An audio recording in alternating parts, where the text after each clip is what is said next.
Je vous le disais également à l'entame, la matinée de ce jeudi a été émaillée d'échauffourées entre forces de l'ordre et manifestants au quartier Dar es Salaam.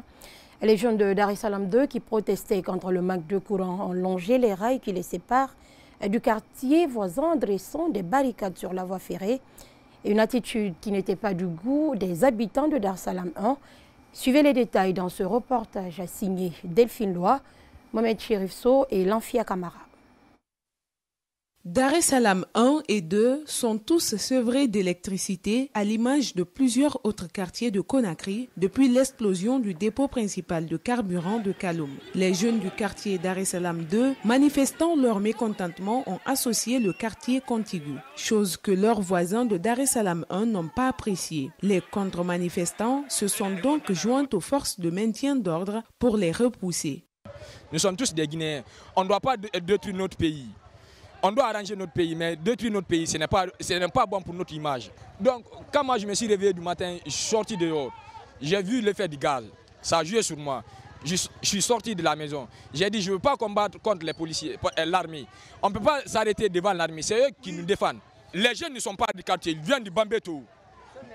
Ce sont des bandits du Bambeto et du Dar es Salaam, derrière le rail. On ne peut pas s'entretuer entre nous.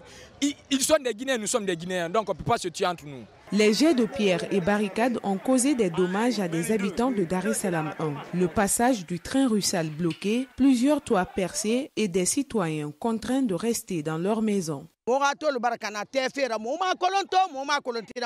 C'est la première fois. Nos toitures sont détruites pour une chose dont on ne sait rien. C'est la première fois que cela nous arrive. Nous ici, nous n'aimons pas faire les histoires. Nous ne connaissons pas ces jeunes. Ils viennent tous de l'autre côté des rails.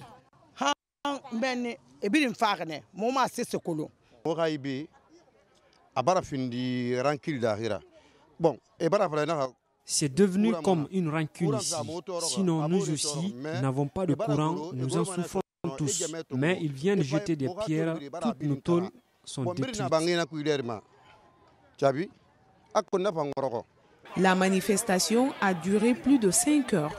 Au moment où nous quittions les lieux, le face-à-face se poursuivait entre manifestants et forces de sécurité.